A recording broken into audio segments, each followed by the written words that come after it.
সূরা আন-নূর 24 নম্বর আয়াত আল্লাহ তাআলা বলেন ইয়াউমা তাশহাদু আলাইহিম আলসিনাতুহুম ওয়া আইদিহিম ওয়া আরজুলুহুম বিমা কানু ইয়ামালুন।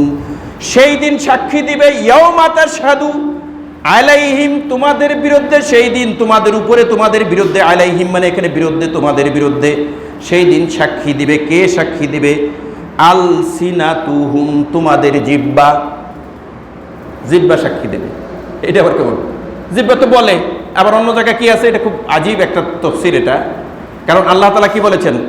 আলিয়াউমা নাখতিমু আলা আফওয়াহিহিম ওয়া তুকাল্লিমুনা আইদিহিম ওয়া তাশহাদু আরজুলুহুম বিমা কানু ইয়াকসিবুন। এইটা তো আল্লাহ তাআলা বলে দিয়েছেন, জবান খুব ঘন ঘন বিরোধিতা করতে, না আমি এইটা করি নাই, ওইটা করি নাই। দরবারের মধ্যে বসে যদি একজন লোক ঘন ঘন কথা বলে, বারবারই খালি রিপিট করে, আমার কথাটা শুনে না, তখন ভাই চুপ। এক সময় বিরক্ত হয়ে কি বলে মাতুব্বর, আরে চুপ, তোমার কথাই শুনবার আসছে, আর মানুষ কথা কবে না। তো আল্লাহ তাআলা ওইটা বলবেন, আল্লাহ তাআলা করবেন কি, একেবারে যে জায়গা থেকে কথা বলবে সেটারই সেলাই করে দিবেন। মুখ কথা বলে টেপ লাগাই দিবেন, নাখতিমু আলা আফওয়াহিহিম, মোহর বাইরে দিবেন, সিলগালা খুলতে হলে আল্লাহর চাবি লাগবে। আমাদের সরকারি ট্রেজারির মধ্যে সিলগালা লাগানো হয় না? ওইটাকে আপনি চাইলেই খুলতে পারেন নাকি? রাজদ্রোহী কাজ যদি ওটা আপনি খোলেন, আপনার খোলার এখতিয়ার নাই, ওটা খোলার জন্য লোকই আছে আলাদা, তাই না? আল্লাহ। তো আল্লাহ তাআলা তো এইটা বললেন, আবার কি বলতেছেন?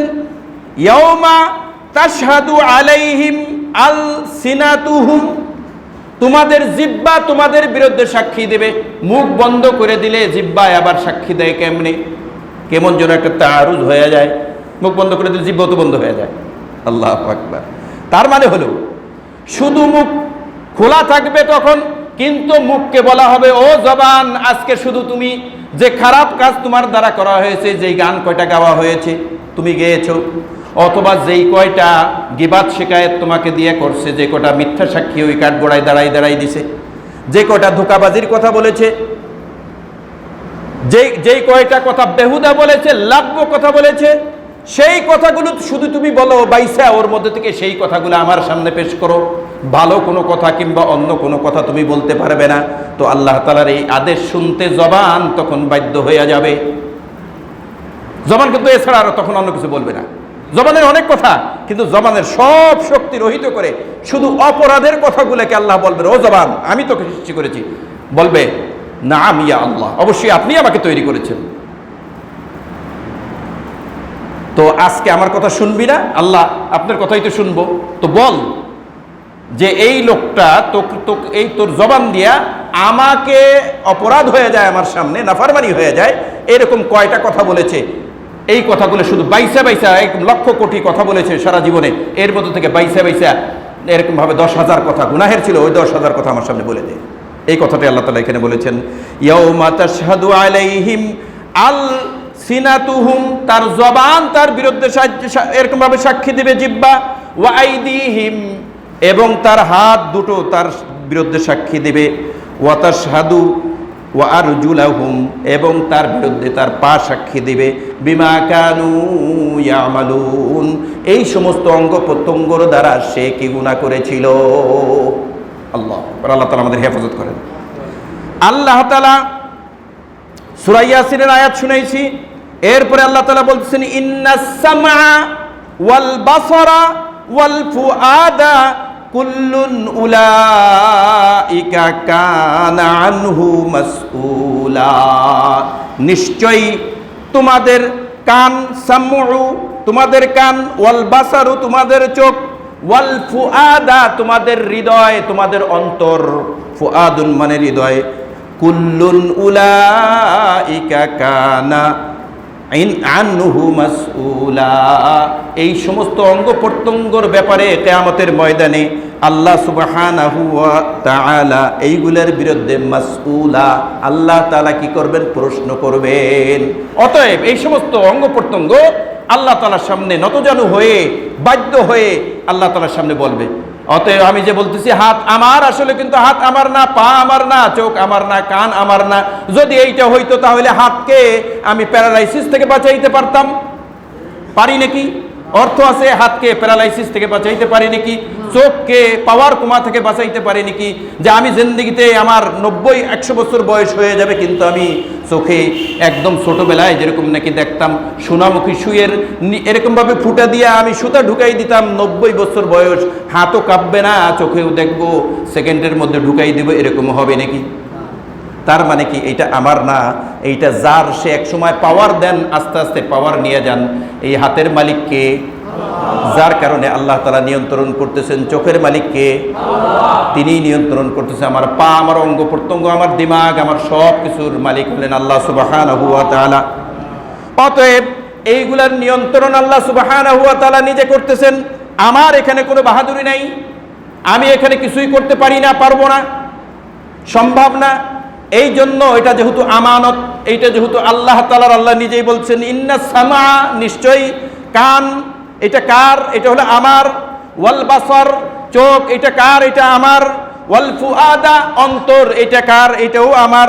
আর এইগুলো সব কিছু যেহেতু আমার, যেহেতু আমি এইটার মালিক, কিয়ামতের ময়দানে আমি এইটার ব্যাপারে এদের কাছে আমি জিজ্ঞাসা করতে প্রস্তুত, এবং আমি জিজ্ঞাসাও করব, এবং তারাও বাধ্য, যেহেতু আমি তাদের মালিক আর তারা হলো আমার এরকমভাবে গোলাম। এই গোলামের কাজ হলো মালিকের কথার বাধ্য হওয়া, অর্থাৎ মালিকের কথার জবাব দেওয়া, মালিকের কথা শোনা। যার কারণে কিয়ামতের ময়দানে আমি যতই বলি ও জবান আমার বিরুদ্ধে, কিয়ামতের ময়দানে তুই সাক্ষী দিস না, জবান আমার কথা শুনবে না, কারণ এর প্রকৃত মালিক তো আমি না। চোখের প্রকৃত মালিক আমি না, চোখকে বললেও চোখ শুনবে না, যে চোখ সাক্ষী দেওয়ার থেকে বিরত থাকবে, গুনাহের কাজ করেছিলাম চোখ দিয়ে, সেইটার সাক্ষী দেওয়া থেকে বিরত থাকবে, তাও কিন্তু থাকবে না।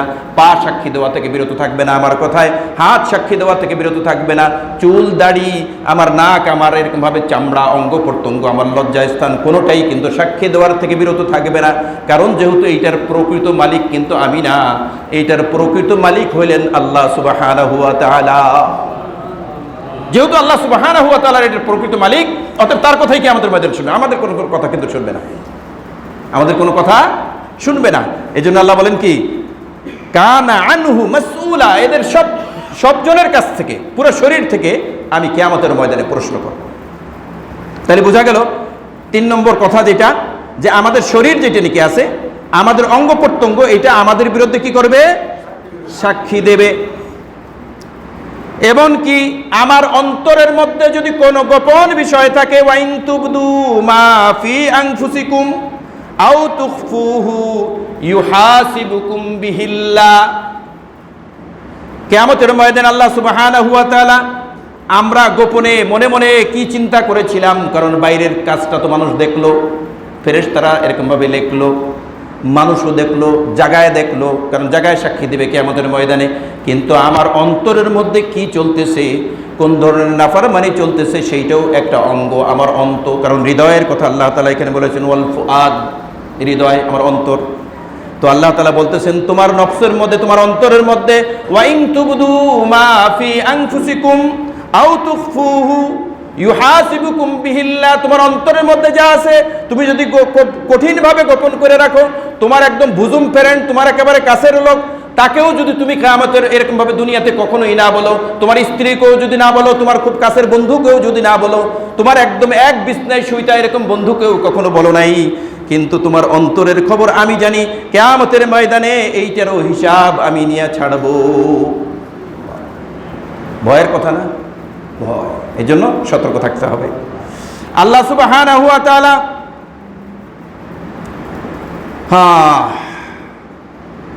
আমাদের 2 কাঁধে 2জন ফেরেশতা রেখেছেন, ফেরেশতাদের সাক্ষী দিবেন, আমলনামার সাক্ষী, কিরামান কাতিবিনা ইয়ালামুনা মা তাফআলুন।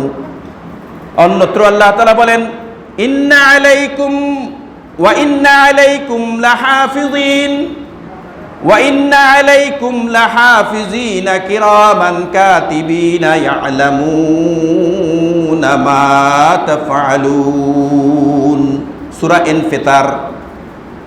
আল্লাহ সুবহানাহু ওয়া তাআলা বলেন আমি এইটার হেফাজতকারী, ওয়া ইন্না আলাইকুম লাহাফিজুন, অর্থাৎ সামনে যে কথাটা বলা হবে সেটার হেফাজতকারী কে?